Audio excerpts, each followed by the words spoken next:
In Q, what up? Welcome back to the show. How you doing? Great, man. Thank you for having me. Dude, I'm so excited to be celebrating your new album with your accompanying journal. It's like the coolest release ever.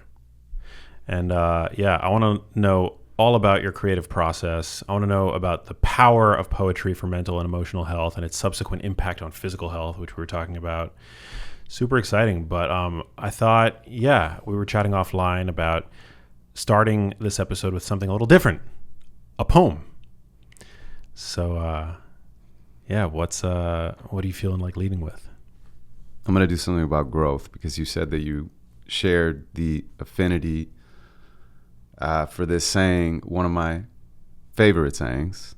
I don't know who discovered water, but it probably wasn't a fish.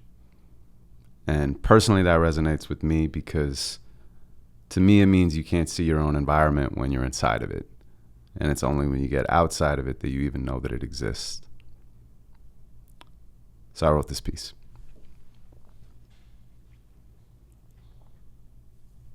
They say a goldfish will only get as big as its bowl. But if you put it in a tank, the space can change the way it grows. It needs to have the room, or its potential doesn't show. So its environment's essential for unleashing the unknown. I ponder if it knows that it could grow beyond the bowl, that it could have a pond the size of an Olympic swimming pool, that the world is so much larger than the boundaries that it's known. Somehow I empathize with this little golden soul. Because I too have unexplored and unexpressed goals that were suppressed by an environment I couldn't control. Am I still playing small because it's all that I've known when there's a giant in my bones I'm not sure I've ever shown? I ask myself this question when I'm purposely alone. When my body grows to take up all the rooms inside my home, I expand in all directions, every single inch consumed. I'm 1 billion feet tall now, my head over the moon. I look down on the earth as it slowly spins around. I look down on the countries and the cities and the towns. I look down on the square blocks and buildings all around. I look down on my street and rip the roof right off my house. I look down on myself sitting writing on my couch. Look, I barely pay attention. I'm the one that's looking down. How unaware I am of where I am. It's profound. So I put the roof back on and I shrink myself back to the ground. Man, it's crazy how I fit infinity inside my doubts. How I stuff the universe into the tiniest amounts. How I keep the solar system in the corner of my mouth. How I speak into existence, then forget what I'm about. And most days, I'm not sure which side of the glass I've been on. I win a Grammy in the shower every time I sing a song, but when the spotlight is on, my first instinct's to run. I have to super glue my feet to even tell you where I'm from. I've been training for a quarantine since I was very young. For an introvert, it slightly hurts to tell you that they'll come. I would rather get into a staring contest with the sun, although I'll never get to see who won.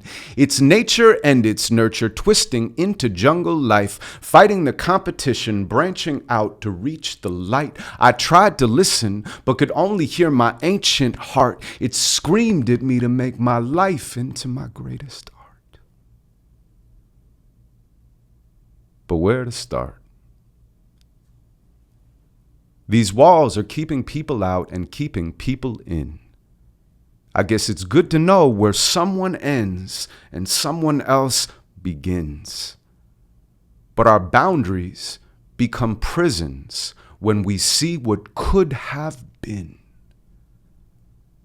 The biggest goldfish ever measured 18 inches, snout to fin. Wow. Oh my God, dude. That was so powerful Thanks, man. and beautiful. And, particularly, I think, valuable today for people to hear just how big they can be. And I feel like so many of us, we have boundaries that serve as prisons. And we tend to think small, and we tend to doubt our agency in the world.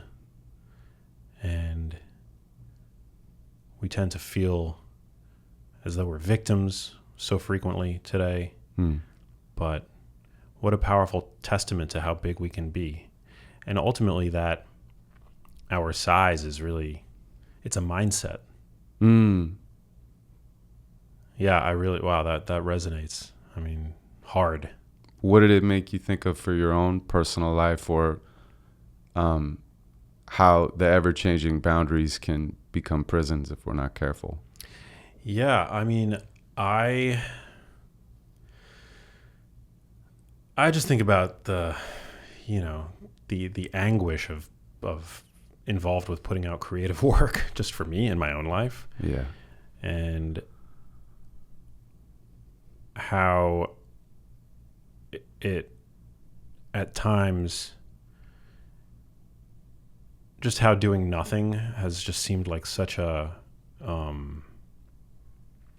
more peaceful way to it's just that, like doing anything of note is hard. It's really hard, and it's tiring, and you're always up against critics and resistance, and the resistance can come from within, but it's also today, often from without. And and so, yeah, it's very motivating as a creative person, especially now on the cusp of this project that I'm about to reveal into the world. Little Empty Boxes, my documentary, which has been a 10-year labor of love journey full of blood, sweat, and tears. And just how so many times throughout the process I felt like it was a failure. And that I was a failure because it was a failure. And yet it's now finished, and it's beautiful, and I'm so proud of it. But it easily could have not, it could have continued to have languished, and I'm sure there will be critics, but you have to dream big, you have to dream big, and sometimes lean into your fears. And I think ultimately it's worth it. I mean, any time in my life where I've done that, where I've leaned into, where I've acted despite the fear, it's yielded pretty positive things. So yeah. So I mean, I can certainly relate. You showed me the trailer before we started, and it's really beautiful and heartbreaking and inspiring. And I'm excited to get a chance to experience the full thing in person. And I could see that blood, sweat, and tears that you had put into creating it. It's all there. It's all on the screen. Yeah. It's very vulnerable.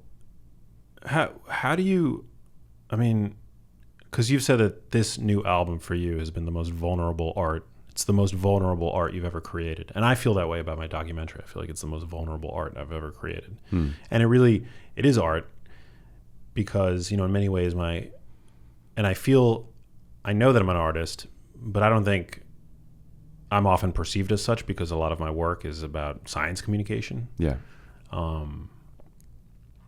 Which I guess, can be perceived as the polar opposite of art.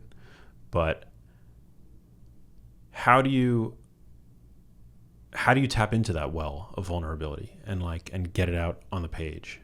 Because you do it so, this is my one artistic endeavor, but you're, multi-platinum artist. You do this on the regular.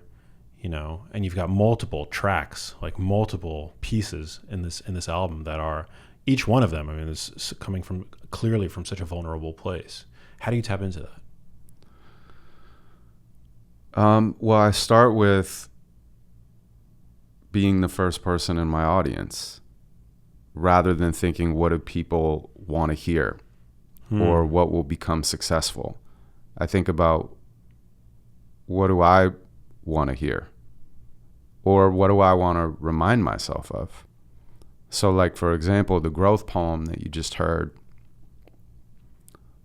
I was at my cousin's house. She had this like little pond in the backyard, and it was filled with what I thought were koi fish. So I was like, oh, wow, Sophia, like, these are really beautiful koi fish. And she was like, no, they're goldfish. And I said, really? Because my only experience of goldfish was like, you go to a fair or something, you're a kid, you get it in the plastic bag, it lives a week, and then you flush it down the toilet. And she said, no, goldfish will actually like change their size based on their environment. Whoa. And so I looked it up, and I was like, I can relate. Wow. And that's where that poem came from. And, I'm pretty good at telling vulnerability. I'm not great at showing vulnerability. When I'm writing, I'm always starting with something that sparks me and then following that breadcrumb trail until the end. But when I do projects, sometimes I get a little bit focused on how it will be received. This particular album and this journal as a project was from the inside out. I wasn't even sure that I wanted to release the album when I finished it. I finished it, I listened to it, I cried at the end of it, and it was such a healing journey for me to create it as a whole piece of art, that I wasn't necessarily sure that I needed anybody else to experience it. Wow. Or to validate it. And then I sent it out to a few people just to kind of like take their temperature on it. And my barometer was, if anybody else comes back to me and says they had a really profound experience listening to it, then I will feel like showing this vulnerability will be worth it. And that was kind of what came back to me. And so then I decided to reluctantly release it. And then I created the journal as an extension of the album so that people could not only listen to it as a mirror for their own humanity, but they could go into the journal and create their own poems around their own stories and ultimately, hopefully, lead them to better mental and emotional health. That's amazing. Do you have trouble expressing vulnerability outside of your art? Not with my wife, but I would say, yeah. Yeah, I do. Interesting. Were you always able to express vulnerability with significant others, with partners, or is that something that you've gotten better at over time? I've definitely gotten better at it over time. What's interesting is like maybe other people's perception of me because of what I do for a living. They might think that I'm a master of vulnerability. And I'm not. Vulnerability is hard for me. I have to like try. I have to fight to open up my heart. In every moment of every day, I'm probably like more naturally suspicious, naturally judgmental of myself and other people. Sometimes other people first, because I'm afraid that they'll judge me.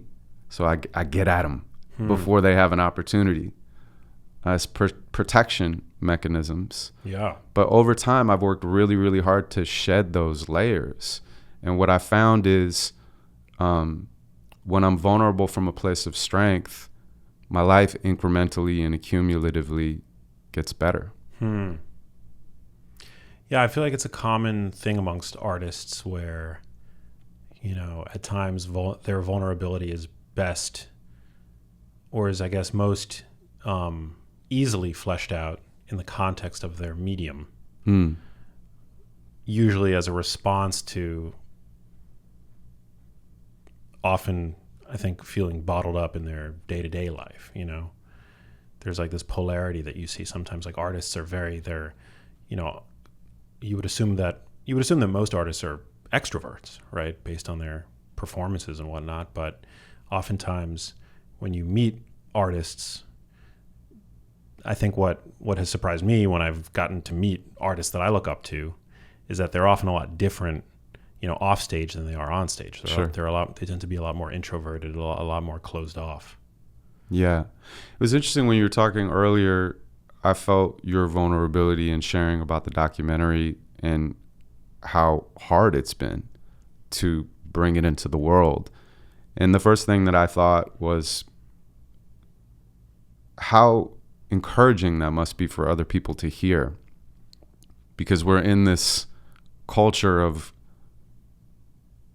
hero worship and idolizing people and looking up to people or looking down on people. And it's much better to just look at people. And so you're allowing people to see you by saying that. And I think then instead of your accomplishments being far out of reach for people, they can go, oh, wow, like it's difficult for him too. And he still shows up. Let me show up in my life in those ways. Yeah, absolutely. I mean, nothing is easy. I mean, nothing worth accomplishing is easy, but putting creative work out into the world, I think,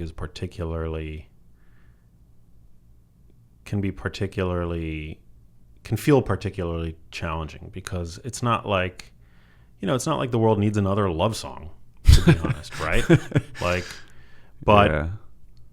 But we keep getting new love songs, new perspectives on this phenomena that humans have been experiencing since we've been human. And so I think it could feel daunting to the point that most people don't even bother. But I mean, there's so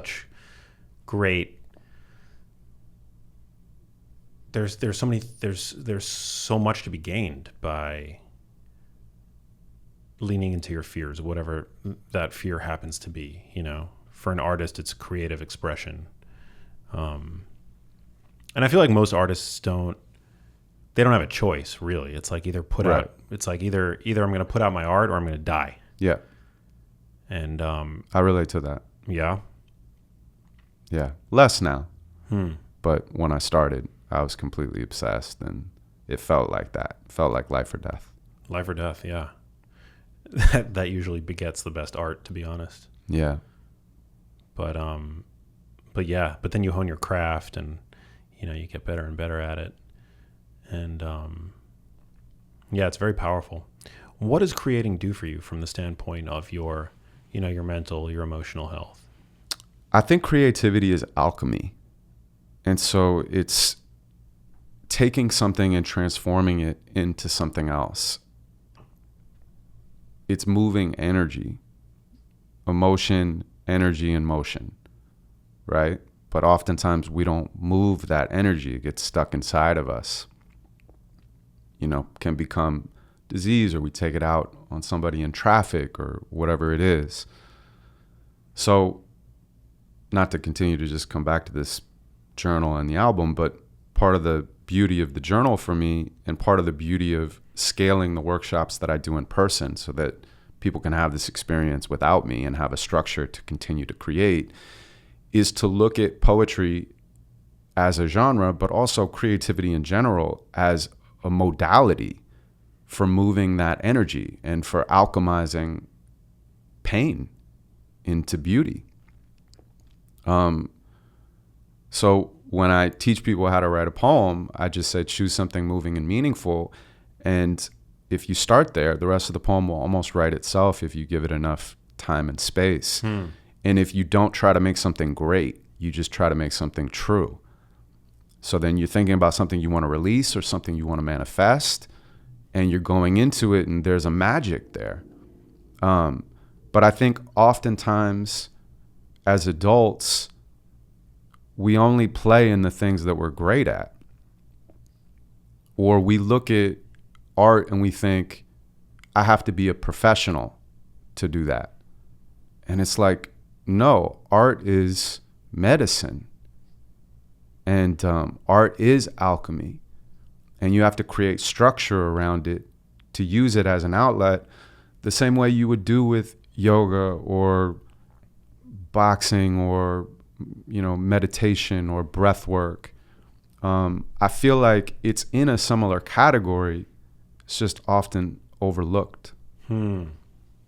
Yeah, totally. I mean, we're now seeing that, like, all these studies obviously linking chronic stress to poor health outcomes, inflammation, disease, and conversely, exposure to beautiful things like awe, wonder, the feelings of awe and wonder seem to have a positive effect, reduce like inflammation in the body, things like that.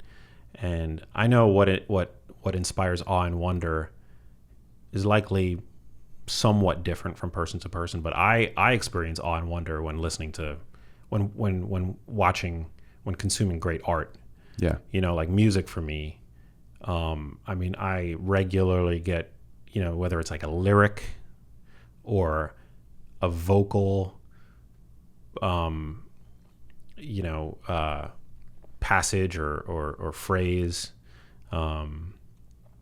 inflection, what have you. Yeah, I routinely will get like goosebumps, which I think is awe and wonder manifest physically. And That's deep.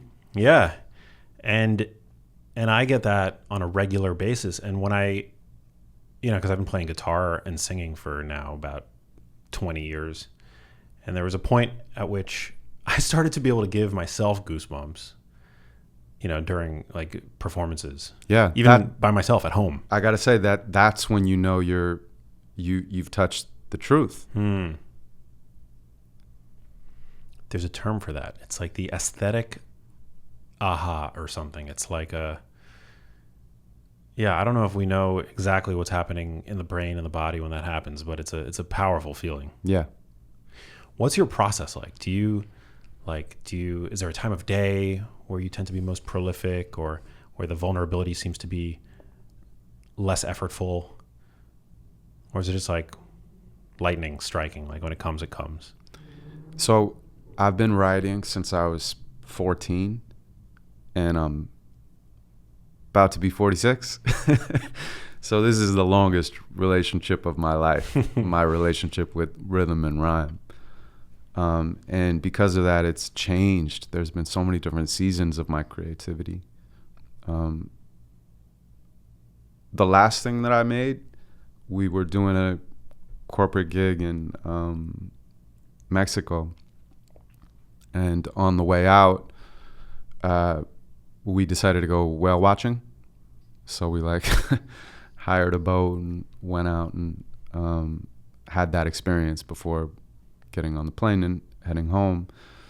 And it was incredible, to watch these whales. But also what was happening is like the boats are like chasing the whales. So it's like anytime a whale sighting is there's all these other boats that are on the water, and then they just like converge on the whales. And like, as amazing of an experience as it was, I also started to feel a bit bad for them. I felt like, the ocean isn't a zoo, what are we doing? So anyway, I left, and I had the thought of like, sometimes whales like to go human watching.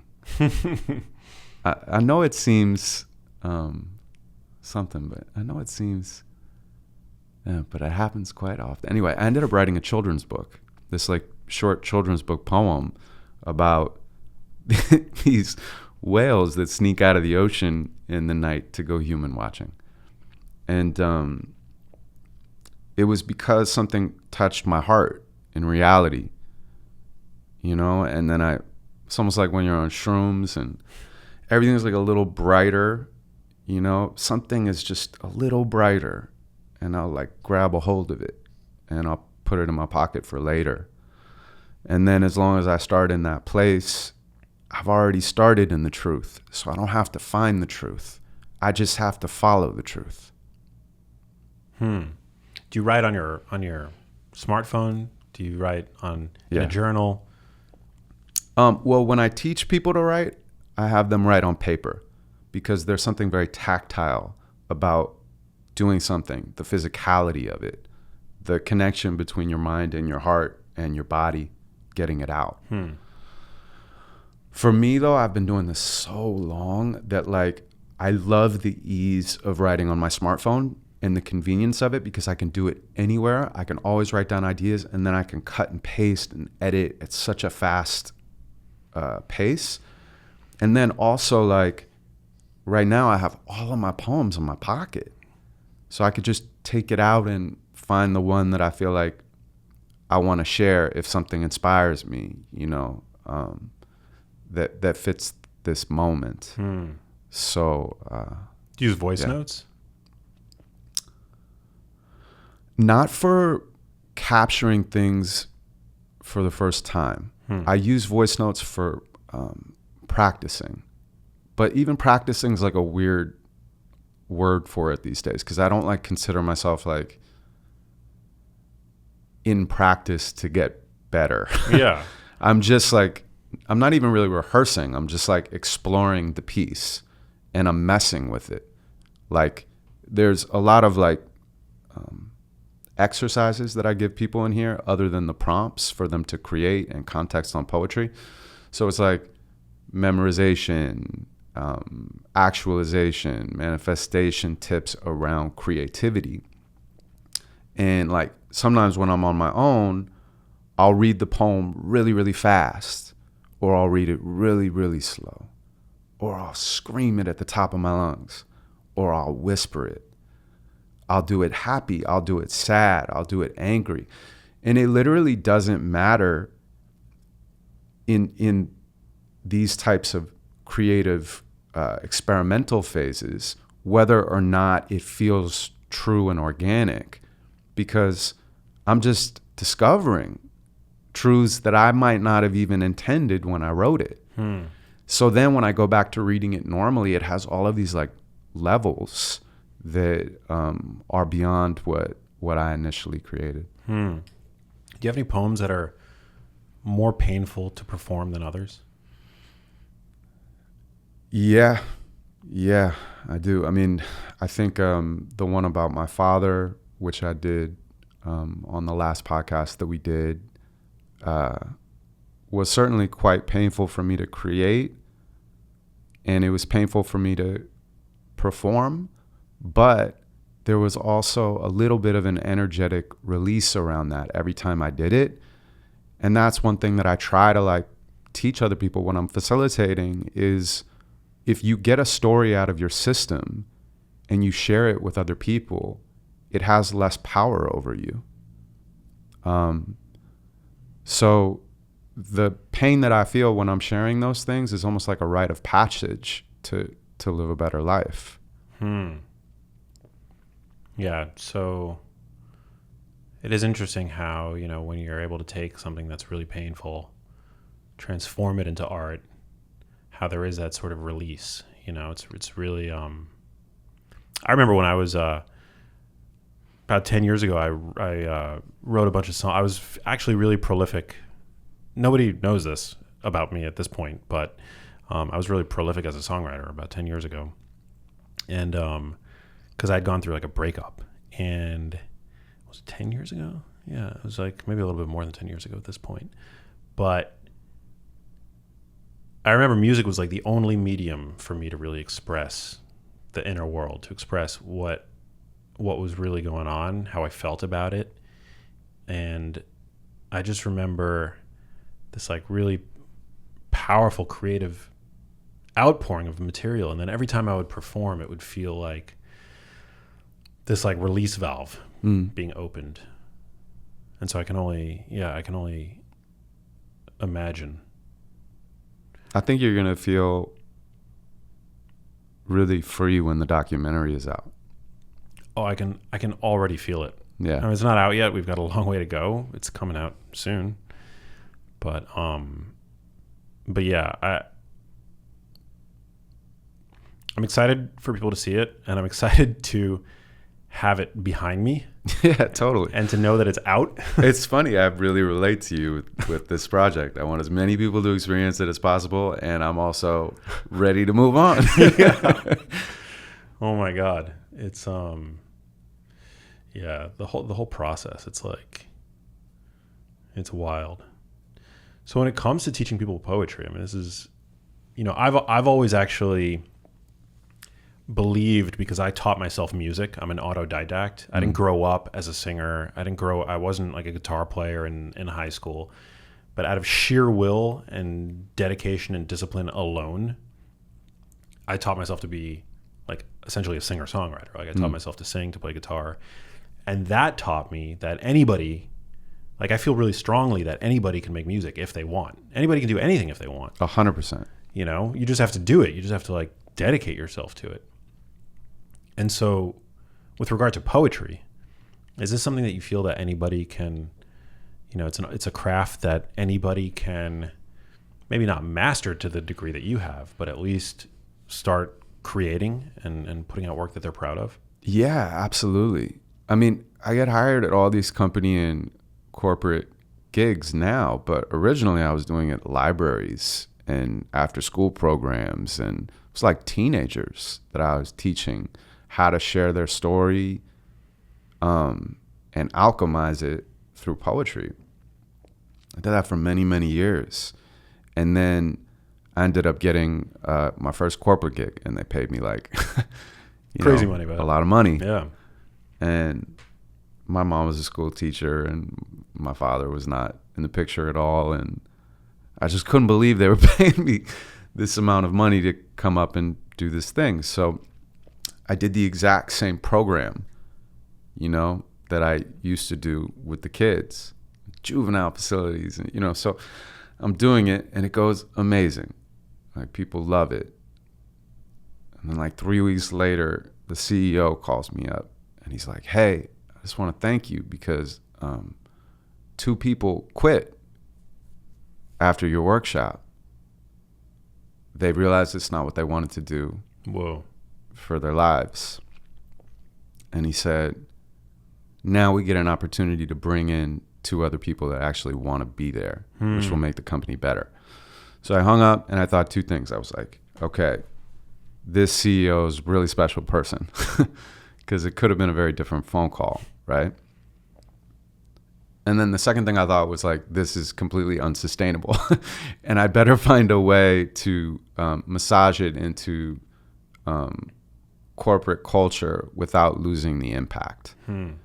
And so that's probably what I've done in the last 12 years, and quickly realized that adults need this as much, if not more than kids, because they have more stories to tell, and layers that are like covering up things that need to move. So yeah, everybody can be a poet. They are. They just might not know it yet. And if that's too hard for people to grasp, it's pretty easy to realize that we're all storytellers, and that the stories that we're telling ourselves and other people become our lives.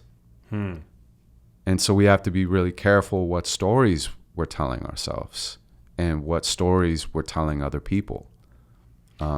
What about for people that feel like they're not creative? Because I mean, the difference between adults and kids in many ways is like you become calloused as an adult. You carry this narrative around with you that like I'm not creative, maybe, or I haven't been a poet for the first 35 years of my life. How am I going to start being a poet now? Like, what do you tell them? Like when they exhibit limiting beliefs like that. Well, I take away the fear of failure, because there's no wrong way to create in any genre, by the way. There's no wrong way to tell your story through an art form. Now, you could say something's technically better. You know, you could say something resonates more with you, but that's what makes art so beautiful, is like everybody gets to interpret it how they want to interpret it. I remember once I went and saw There Will Be Blood. Did you ever see that movie? Yeah. All right. I loved that movie. Like, Daniel Day-Lewis He's the GOAT. is the GOAT. So I'm like watching this movie by myself. I like went in the afternoon, I guess, like on a random day. And there was this like really beautiful Italian couple that walked in before the trailers started, you know, and he was like, I don't know, 6'4" or something, like just yoked, and she was just really a beautiful woman. And I was like, wow, these guys are cool, and they were impeccably dressed, and I knew they were Italian because their accents they were talking. So like sit down, and the movie starts, and I am so zoned in. Like, I think that this is like an incredible piece of art. My imagination is firing. I'm like, and in the middle of the movie, they just left. And so here, this was the best movie that I had seen that whole entire year. And for them, it wasn't even worth their time. They got to a place in the movie where they were like, this isn't interesting to me. Now, I think they're wrong, but I think they're wrong from my perspective. They're not wrong from their perspective.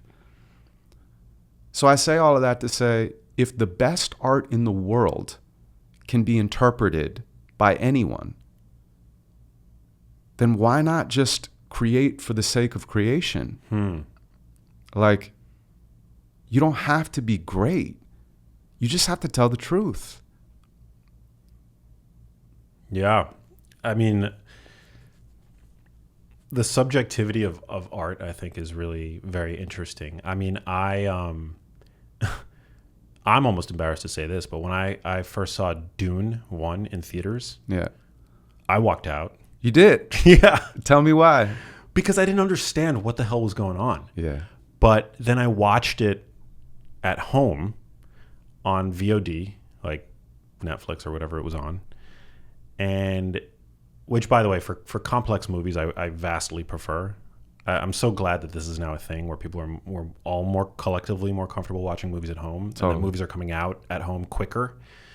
Because whenever there was like a moment or like vernacular that I didn't understand, I would stop and I would rewind. It's very important to me to understand what's going on, and my own cognitive dissonance, if I'm watching a movie and I don't know what's going on, it's very uncomfortable. I'd rather just not even finish and, or walk out. And so I rewatched Dune at home where I could stop and rewind, and I did this like many, many times, throughout the beginning of the movie, where you're first getting like Act 1, you're getting a vibe for what's going on, you're learning the lingo, the vernacular. Yeah. And it ended up being like one of my favorite movies in recent memory. Did you see 2 yet? I haven't seen 2. No. It's amazing. Is it? Yeah, it's amazing. I love great art, man. Oh my God. Yeah. But I think the point you're making is a really valid point, which is you luckily created the opportunity to experience it again, and then it settled in differently. So some art is going to hit you on the first time. Some art is going to hit you on the third time. But sometimes the art that hits you on the first time is just something that you like. And then on the third time, you're kind of over it. Whereas like some art that hits you on the third time becomes your favorite thing. oh yeah, Yeah. 100%. I became over the past couple of years like a huge fanboy of James Bond, but particularly Daniel Craig era James Bond. Yeah, he's the man. He's the man. Yeah. But I watched all those movies when they came out in theaters, and I didn't get it when I watched it. Like I didn't know what all the fuss was about with this like James Bond character, and I really didn't. And I grew up with like Pierce Brosnan. I was like kind of a casual fan, but like I was like sick one weekend or something, and I was just like, let's like get to the bottom of this like whole James Bond thing. So from like Casino Royale all the way to the most recent one, his last one, No Time to Die. I watched them all in succession, and I was like, oh my God, I freaking get it. Yeah. Not only did I get it, but I I became just like a massive fan, like of everything that he's about, and like the whole, it was just I don't know, I resonated with the character and the filmmaking and whatever, and but then it's funny because like you'll go to, I follow like the official 007 Instagram account, which is like the James Bond franchise, like it's their account. Mm-hmm. And they post about all the different James Bonds throughout history, because it's not just dedicated to Daniel Craig. There's been a lot of James Bonds. And sometimes they'll post something with like Daniel Craig in it, and you go to the comments and you'll see comments like, Daniel Craig ruined the franchise. Right. He was the worst James Bond, because these are people that have grown up presumably with like Sean Connery and like all the prior Roger Moore. And it's like, you have to remember that, just going back to the subjectivity of art, that, your favorite song, people definitely exist that hate that song. Your favorite action hero, people hate that, and so you can't let your fear of criticism get in the way of you doing what it is that you feel that you need to do in the world. It takes a lot of the pressure off. Yeah. It doesn't make it easier to like go through the challenges of putting something out, but it can take the pressure off of creating it. And it's also strange how things can change based on where you are in your life. Like, Adriana and I, my wife, we've been watching The Sopranos. I mean, when I first saw The Sopranos, I was like 20. And I related to this amazing piece of art very differently than I'm relating to the art now, because I'm Tony's age, So I see it from like a very different perspective. It's the same piece of art, but I'm different, So even though I loved it back then, I'm loving it differently now. What was it like for you involving your wife in the album making process, your new album? You've got these beautiful, gorgeous interludes where it's like you and her talking, what I can only imagine to be a really intimate setting. I don't know, it sounds like you guys are like on a bed together or something, or it's like really... We were in a car. In a car, okay. Because your voices, they're so muted and soft with one another. It's beautiful. Thanks. What was that process like? Well, it was accidental from the standpoint it wasn't planned out. What had happened, to take you back before that moment, was I had gotten a call from an Italian pianist, this woman, Isabella Torso, an incredible artist. And she was saying that she really liked my poetry and she wanted to try composing to some of the pieces. So I sent her like a couple of voice notes, and she ended up like creating these compositions and sending them back. And then I made some demos around them. And they were really gorgeous, but I didn't know what to do with them. Like, I wasn't sure that anyone had any interest in this as a market, like spoken word and classical piano with strings over it. Like, I was like, who's gonna listen to this thing? But I loved it. So I just kind of like put it down for a while. And then I think we had 3 songs at that point. And then I had done this medicine journey with a therapist. I had taken 3.5 grams of mushrooms and Molly and DMT and the all whole at thing. once? Yeah. Damn. And it was a really crazy experience. And the thing that I came out of the experience thinking about more than anything else was these frozen ages in my life. Like these times that were like traumatic, that were frozen. And they were frozen inside of me. And so my wife and I were like randomly in the car in a really deep conversation about this medicine journey. And like, I'd say like 10 minutes into the conversation, she just like put down the phone and started recording it.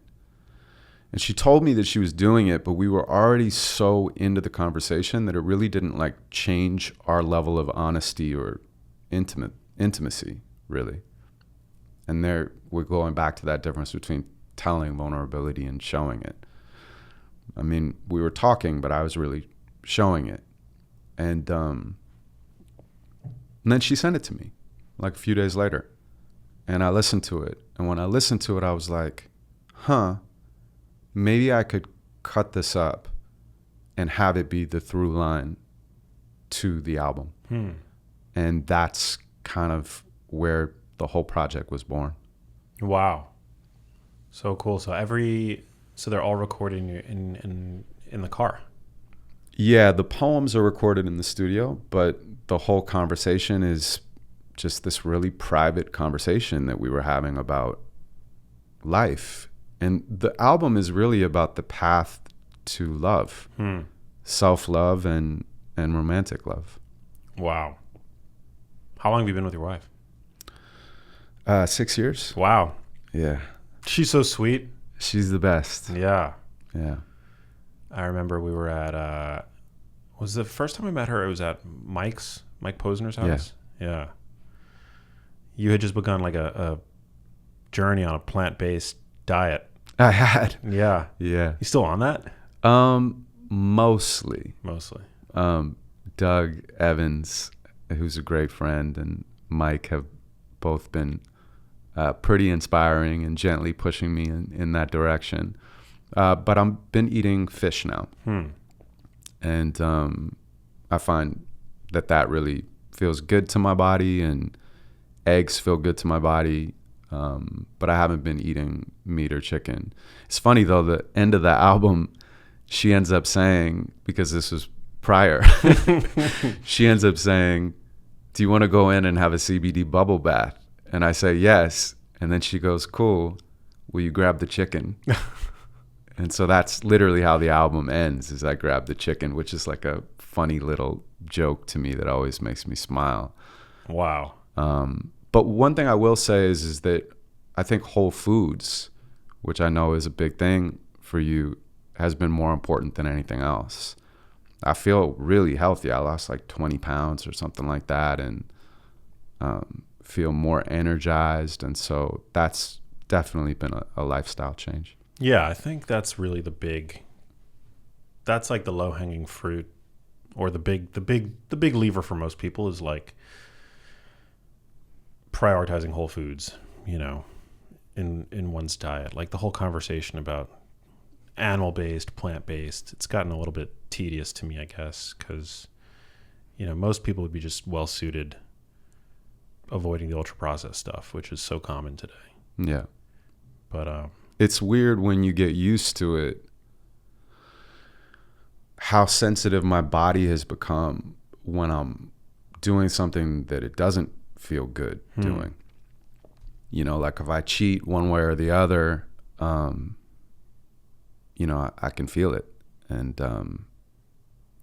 yeah. Yeah. And as a performer, as somebody who's like always on the road, you've got to have access to all of your faculties, and you want to feel energetic. You don't want to feel bloated. You don't want to feel like, you want to feel good. Yeah. It's super important for somebody who's like got to show up and get on stage, do a meet and greet.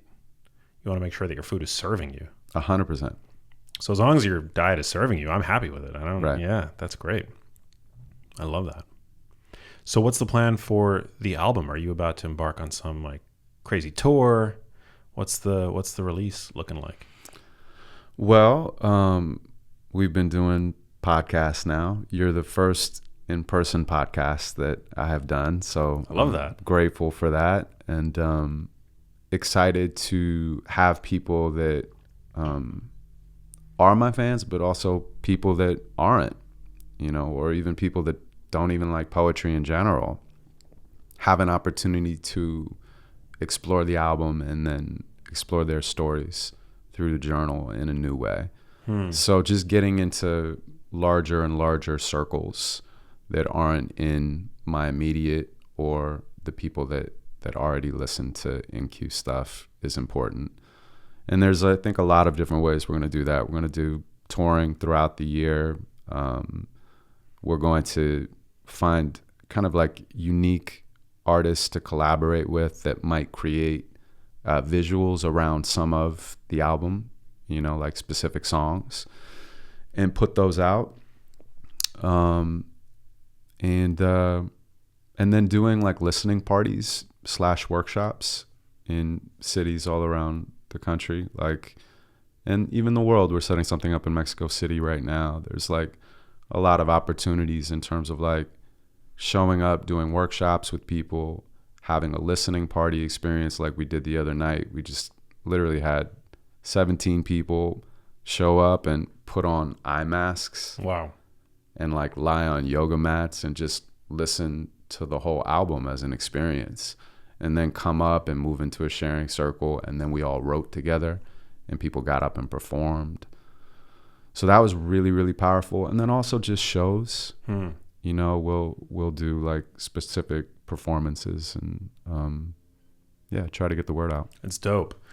I mean, your work speaks for itself. It's so powerful. It's so gripping just from that first intimate conversation that you're having with your wife. But for somebody who's like, I don't know, never thought to listen to a poetry album, like what's in it for them? Like, why do you think somebody, like, how do you convince somebody who's maybe hesitant, you know, that they may enjoy listening to an album of what is ultimately poetry? Like, how do you convince them to give it a spin?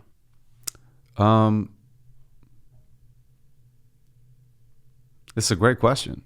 I mean, I don't want to convince anyone. I'll say that.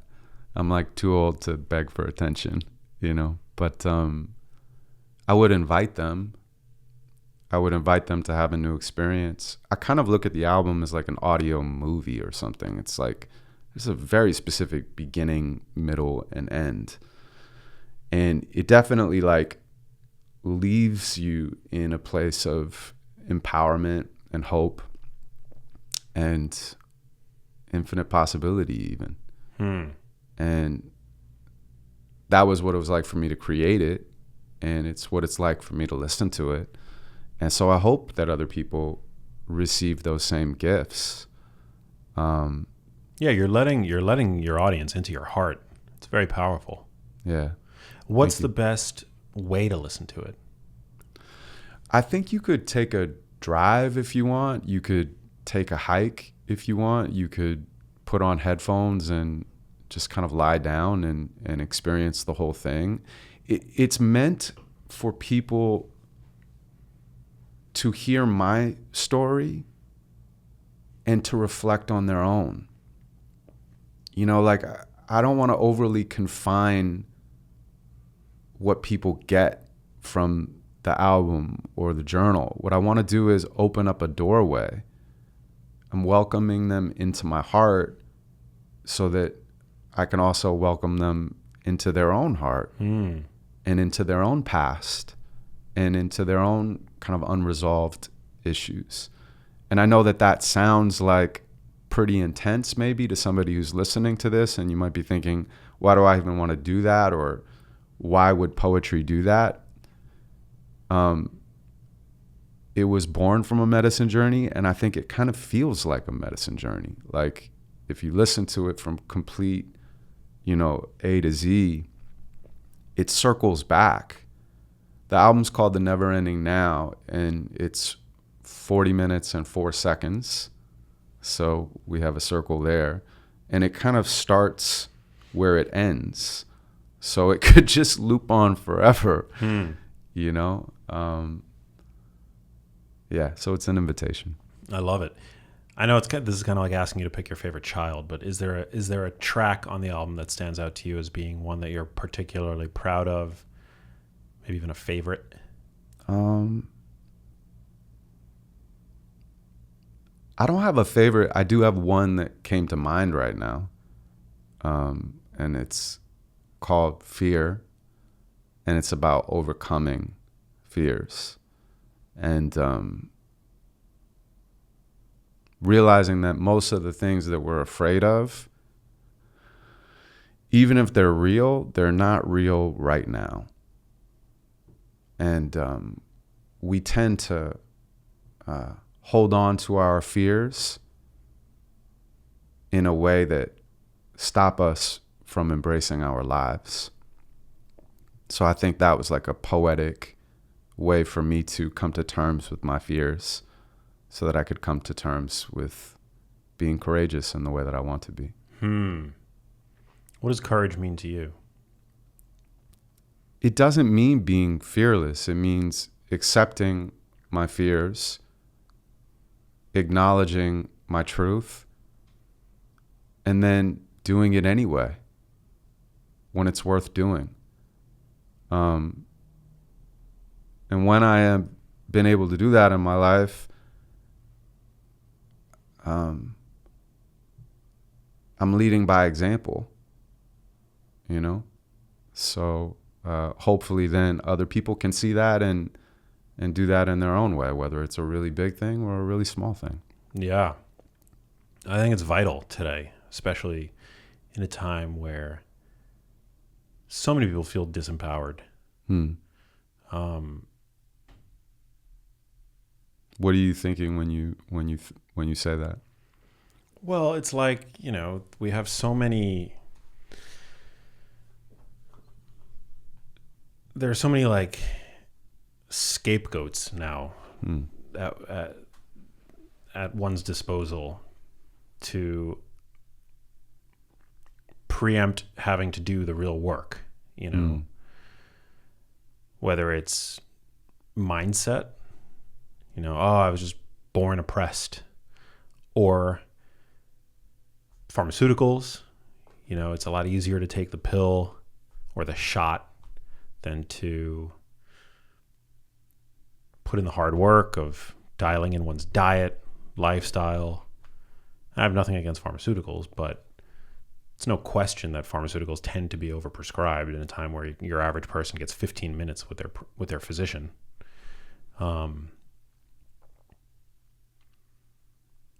Real intimacy, I think, has been it's more difficult than the sort of ambient intimacy that we get on social media.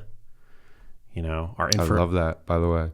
That's a great poem for you to write. Yeah. Ambient intimacy. Ambient intimacy. What a beautiful set of words together and concept. Anyway, please continue. Yeah, it's like it's a lot easier for us to accept groupthink, and it's a lot more palatable social acceptance than actually going out and seeking the truth for yourself, as uncomfortable as that truth may be. And so, yeah, people have a lot of different, the easy way out, I think, in so many areas of life, so many facets of life is just ever looming. Yeah. And, so I think, like, for example, if I was going to tell you to write a poem, I would say write a poem about the easy way out and about ambient intimacy and everything that you just shared right now. Yeah. Because I can tell that you're passionate and purposeful. Like, I can feel your energy around it. And I connect to your energy, but I'm also saying it just like, I see that in you. And that's a true place to start to create from, because it's that place that sparks you. If I talk about conceptually what you said, I agree. There's so many things that are true. It just depends upon what truth you want to attach to. And it's definitely harder to take responsibility. Yeah. You have a great poem. I forget the name, but it's about like, it invokes like what's on TV or something, and how it's like the truth that we're spoon fed from the talking box in our living rooms, I forget the name of it. I think you might have performed it on your last appearance on the show, but yeah, I mean, it's like information has our food supply. I always go back to nutrition just because I'm such a nutrition nerd. Well, it is the foundation. Yeah. Right. But it's like, if you look over the past 50 years, the food supply has become increasingly processed. Yeah. To the degree that now 73%, I know this is so nerdy, but it's like 73% of the foods in your average supermarket are ultra processed, right? And that's obviously influenced public health in a major way, to the degree that 60% of the calories that your average adult consumes now ultra processed, right? But our information has become exceedingly processed. Great point. Over the same time frame. That's right. You know, like we now live in an ultra processed information environment as well. And that information is more palatable, goes down more easily. It's more bite-sized. We can consume it faster. But it's not doing our health any favors. It's not doing our mental health any favors. That's our right. emotional health, our spiritual health. That is a huge problem.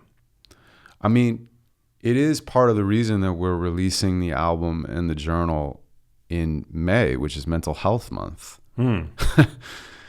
We are simultaneously the most connected we've ever been in human history and the most disconnected we have ever been. It's probably a similar percentage. 73% of information that you receive is probably like fast food information. Probably. Overly processed, not good for you. Depending upon if you have a short time horizon, medium time horizon, or long time horizon. So part of the reason we wanted this album to come out is to start a conversation around mental and emotional health through art. And, you know, what do you decide to put your attention on? What do you decide to do with your time? What do you decide to focus on within your own life? Because whatever you do will grow. Yeah. Do you feel pressure as an artist? I mean, now in the era of TikTok, where there's this pressure from the standpoint of the creator to catch people within the first 3 seconds of, you know, a viewing or listening or what have you. Do you feel pressure as an artist to cater to that? Well, the thing about me is like, I've always been a creator first. I'm not like a natural marketer. You know, people can ask me, what's your truth? And I could very quickly and hopefully eloquently express my truth to them through a conversation or through art. But like figuring out how to package that, figuring out how to brand that, it's boring to me. It's so fucking boring. Because all I'm doing is thinking, how do I get other people to buy something that's meaningful to me? And it's like, I don't want to sell people. I want to give people a gift. And whatever they do with it, whether they don't even unwrap it and they just like leave it on the street, it's not my business. Yeah. Or whether they put it on the highest shelf in their house, it's not my business. But I have to figure out in this modern age what I'm willing to compromise for my art. Like, how much of myself am I willing to figure out how to market and brand so that this thing that I can look at and stand by and believe in can step into the light without me. Yeah. So look, I'm not going to front. Like, it is complicated to make those decisions or to figure out how I'm presenting myself during this release. But I've also thought a lot about like the fact that this album and this journal is about mental and emotional health. And like, if I'm releasing it and marketing it in a way that is damaging to my own mental and emotional health, then I'm literally giving people medicine and taking poison. So I've been trying to keep that in mind.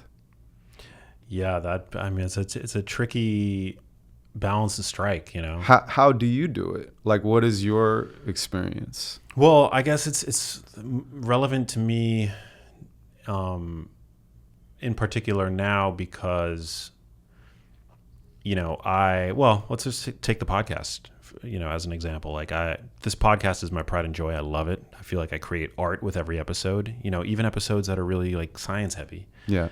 To me, it's like, it's it's an artistic platform as much as it is a science communication platform, and I love the medium, but I do want to continue to grow, and part of what that looks like for me in the context of the podcast is, and I was telling you offline, I want to start inviting my favorite artists like onto the show, Right. whether singers, songwriters, film directors, actors even, and I don't want, what was the line from I don't want my boundaries to become prisons. Yeah. So the boundary that I've created for myself on this podcast, for example, is that every episode is like a health promise, like listen to this episode because it's going to teach you how to burn fat more effectively, or this one's going to teach you how to get your hormones in balance, or what have you. Yeah. And so I want to have on my favorite artists where there's not an explicit health promise, Of course, every conversation that I have inevitably is going to have some kind of component of self-care, wellness, because that's just what I'm into. And everybody, I think, ultimately, that looks different for everybody, but everybody has like a self-care routine, presumably.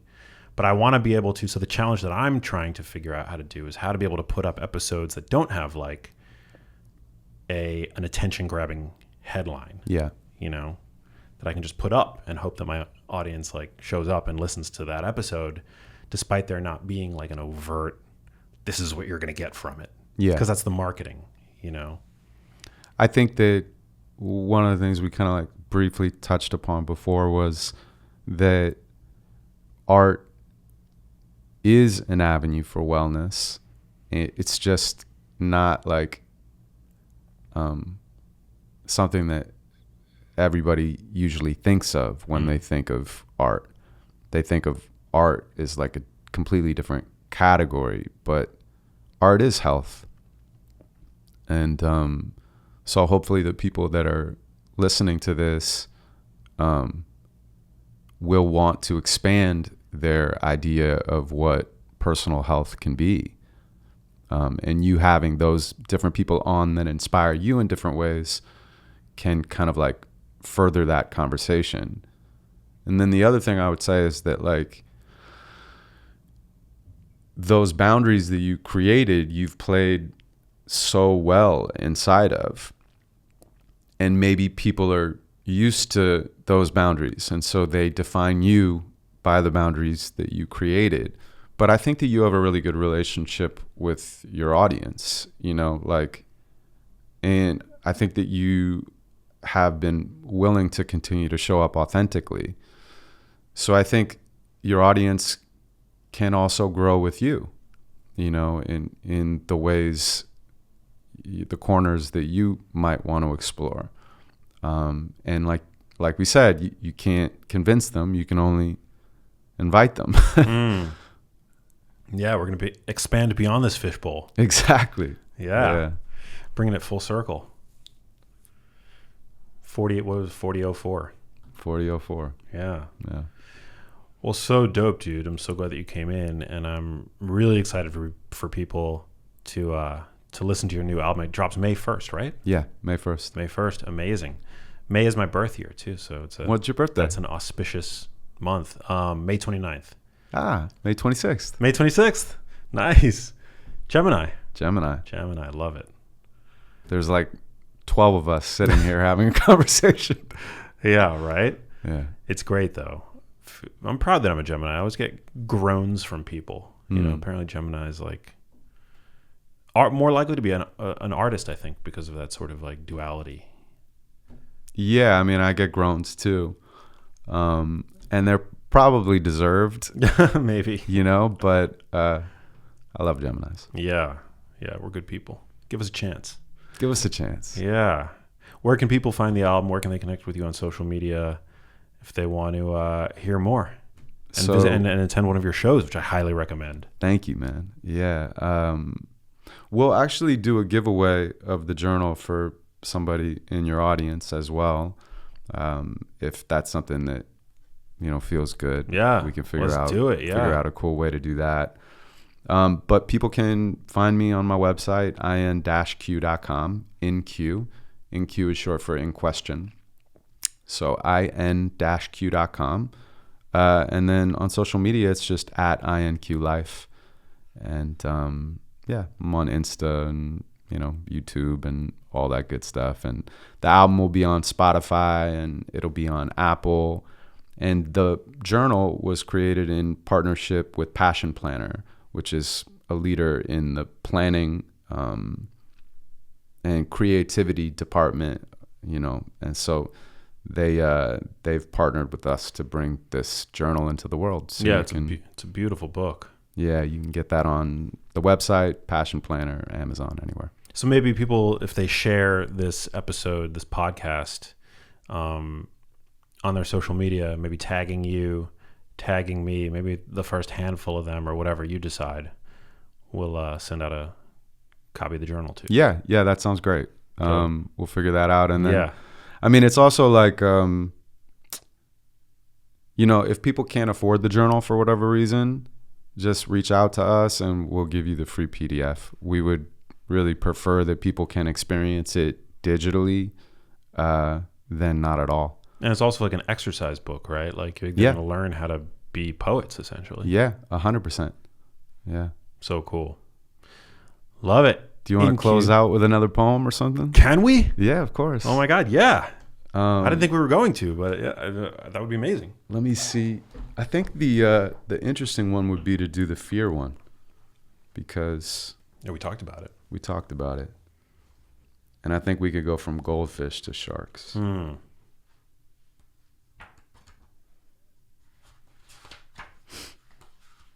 Oh, your poems, the lyrics are in the book. Yeah. That's awesome. All of the poems are in the book. Wow. And then there's all these like interesting questions around the prompts. Whoa. Lots of cool quotes from other people that I respect. All right. This is called Fear.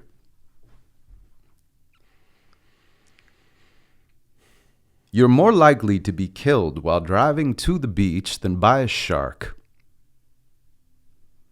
In fact, you're 30 times more likely to be killed by coconuts or falling airplane parts, and Google says that's just the start. Beware of bear attacks, fireworks, train tracks, bees, eating, drinking, sleeping, sex, ladders, subways, dogs, steps. All of these can cause your death. I'm surprised there's people left.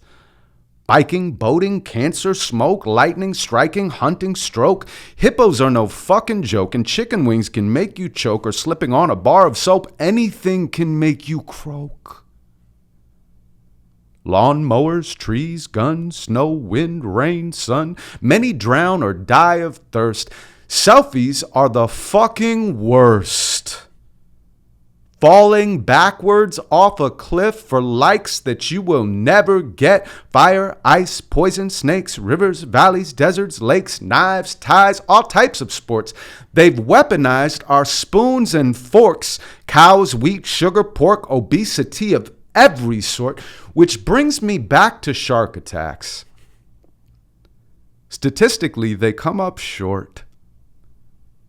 You're much more likely to be killed by popping out a champagne cork. That shouldn't stop our celebration. Put your glasses in the air. How about we toast to life and overcoming irrational fears? Now that's a cheers. I'm not pretending that there aren't threats, but we can't live our lives if we're this preoccupied with death. You cannot hide somewhere where time doesn't find you. Anywhere you go, it will be one step behind you to remind you. The you are will not be here forever. We're just spinning on a rock inside the universe together. It's a treasure. So let's measure life by more than just our years. It's the memories we make, especially when we get scared. It's the boundaries that we break and the risks we choose to take. It's the grace in our mistakes when we're humbled by a wave, when it tumbles us and pulls us under to an early grave. But we fight to reach the light just to live another day. And our fingers touch the surface and our lungs can breathe again. And we look off in the distance and we think we see a fin. We should probably get moving, make our way to solid land. We should get out of the water, but not never swim again. Damn.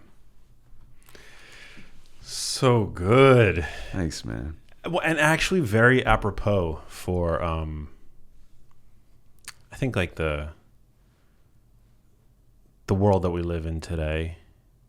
You know, all the doom and gloom that we see everywhere on mainstream media, but also I think like in the wellness world, you know, a lot of people that listen to me, I think, are pretty tired of all the like the fear mongering and the food fears and things like that. And, you know, attention is being pulled every which way for, you know, different, like, I don't know, protocols and practices. And, you know, my morning routine is better than yours. And Right. people tend to lose sight of the forest for the trees.